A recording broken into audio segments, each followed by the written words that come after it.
this video, I'm going to be going through my all-rookie team halfway through the year. A lot of these guys I've done individual videos on, and I'll probably cover most of them by the end of the year, but I think this is a good way to give my overall thoughts on the class and talk about who's standing out. At quarterback, there's really no debate. I'm going with CJ Stroud. I had him as a top 5 player, so I liked him as a prospect, but I feel like that was way too low. Really, from week 1, he's been playing like a veteran quarterback, just dicing up zone coverage. The processing and timing getting rid of the ball over the middle of the field is just so fine-tuned. It really makes me wonder how good he could be if he had a better S2 score. But he kind of has this intangible quality where on 3rd and 7, you just know he's going to the right place with the ball. He's been better than I expected out of structure and under pressure, and maybe slightly less accurate from a clean pocket than I thought he'd be. But I'm saying that as like a room for growth type of thing, not necessarily a major criticism. If Anthony Richardson had been able to stay healthy, I think this might have been a debate. I was really impressed with the high end of what he put on tape, even if the down-to-down precision wasn't quite there. But if they redid the 2023 draft today and forced people to choose between CJ Stroud, Bryce Young, Anthony Richardson, I think the majority of NFL teams would have CJ Stroud as their quarterback 1. And then at running back, I've got Bijan Robinson. He was sick today, so he only got like 1 carry, but pretty much every game he just makes an insane jaw-dropping play. And then the Falcons posted on Twitter with that really cool camera angle. Really, the only question with Bijan Robinson is just, do the Falcons use him enough to make him worth the 8th overall pick? The whole positional value debate is just so played out to me, so I'll leave that to someone else. But as a player, it's hard to really have any major criticisms with Bijan Robinson. I was going to go 11 personnel for this, 1 running back, 3 receivers, but I felt like Achane was worth mentioning here. He's going to miss some time with an injury, but when he's healthy, he's proven that he's more than a track star. I honestly thought his college tape proved that. When you have a guy with record-breaking speed like this, it's easy to lump them into a certain archetype of a track star that doesn't really have the football skills, but he's so much more than just a straight line athlete. He has the vision, change of direction skills, and everyone said this on draft night, but pairing him with Mike McDaniel is just unfair. My first receiver is going to be Puka Nacua for the Rams. He's got a good chance to break the rookie receiving record, and he's just a well-rounded player that's deservedly earned the trust of Matthew Stafford. I will say, I think the volume counting stats are kind of misleading as far as how good his tape's actually been. He's gotten a lot of big receptions on like deep overs against cover 3 where he's not really having to beat anybody one-on-one, and there's a certain element of it where it's like he's just getting peppered with targets all game, so obviously he's going to have a lot of production. But quarterbacks and offenses aren't targeting a receiver 19 times a game if they don't trust him to be in the right spot and think it's worth getting him the ball. So I'm not trying to say that what he's done so far doesn't count, but he has 5 receptions for 61 yards against man coverage this year. And as a receiver, if you become a big enough problem, teams are going to start manning you up, and you got to prove that you can win one-on-one against single coverage. So everything he's shown with the opportunities he's gotten, it's been an A+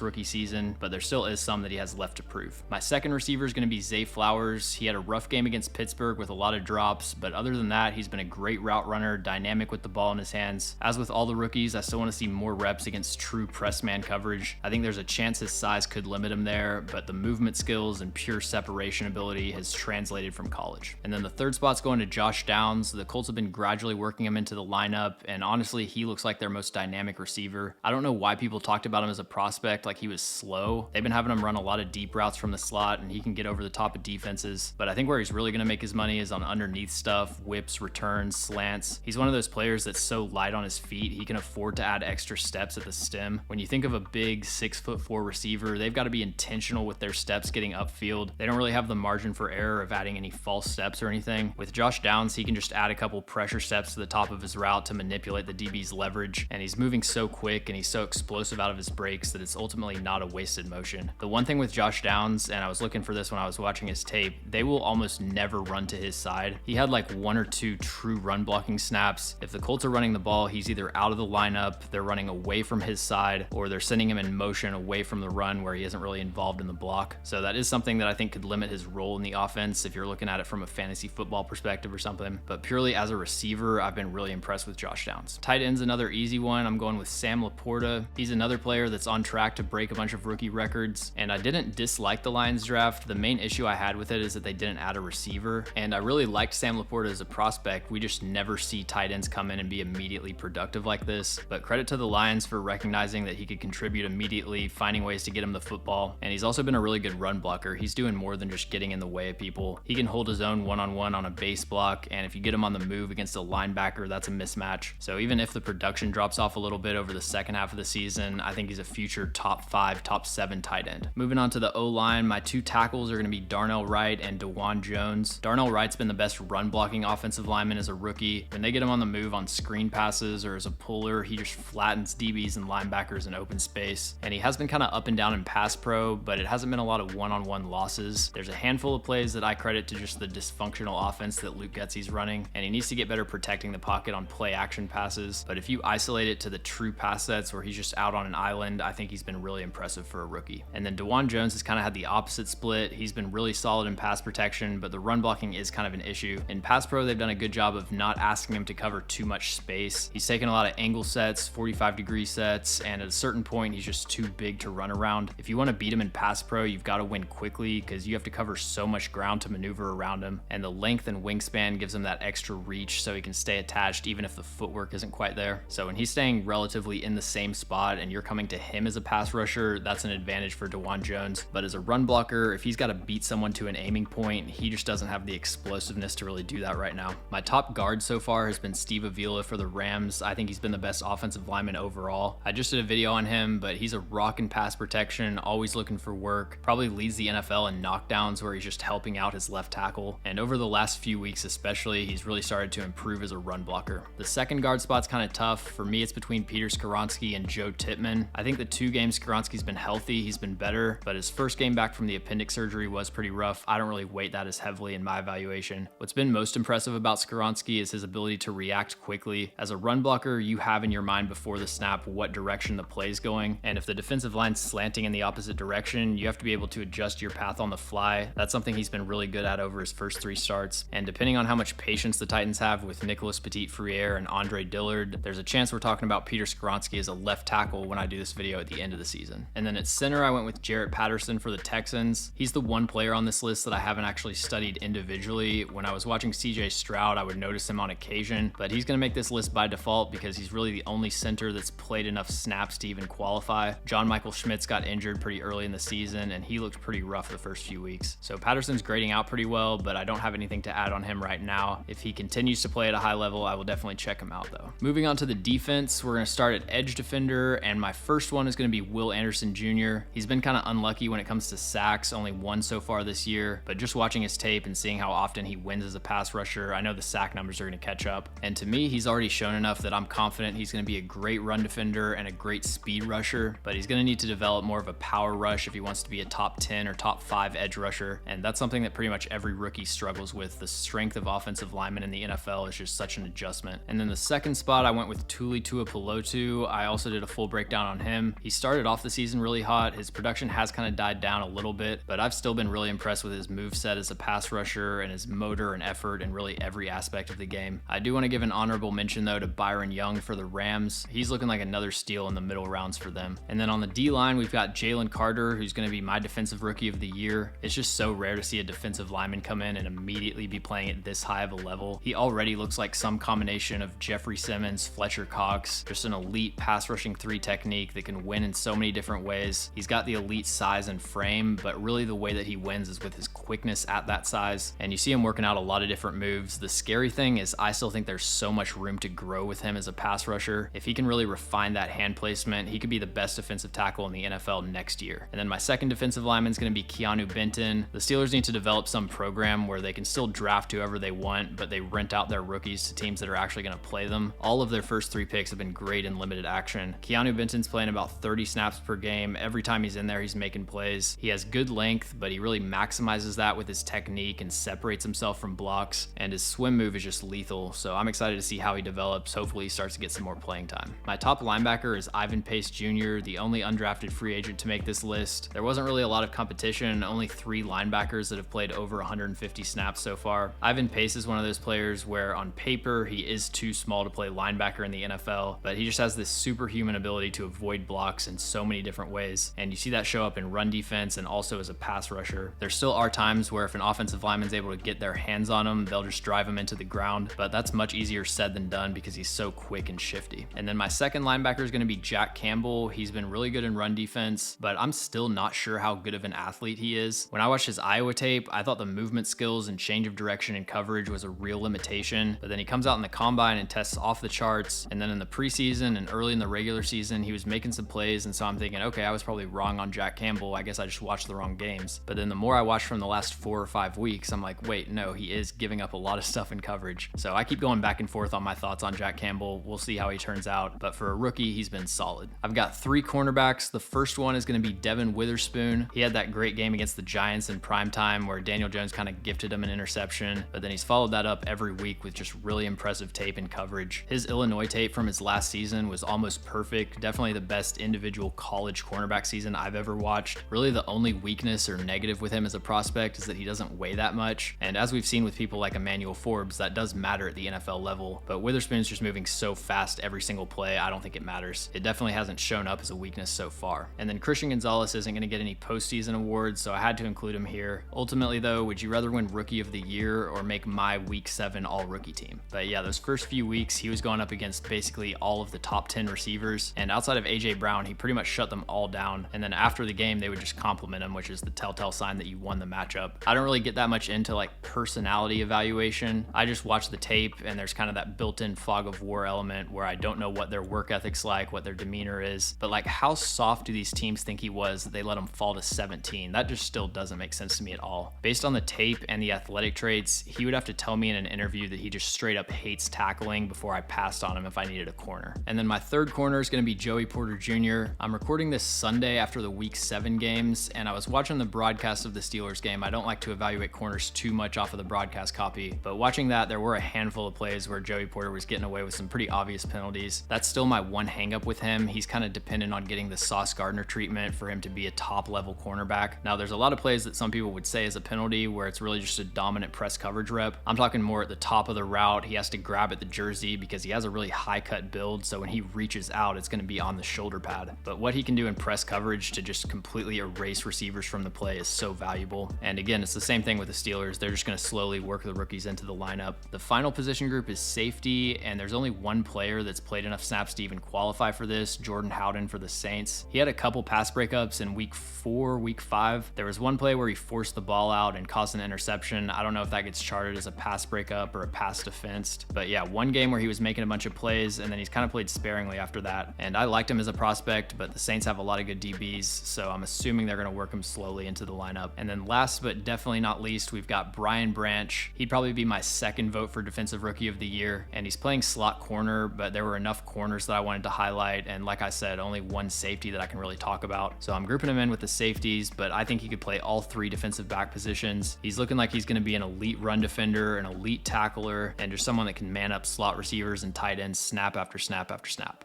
Thanks for watching. If you enjoy the video, make sure to like and subscribe. Also, let me know in the comments any NFL players or teams that you'd like me to cover.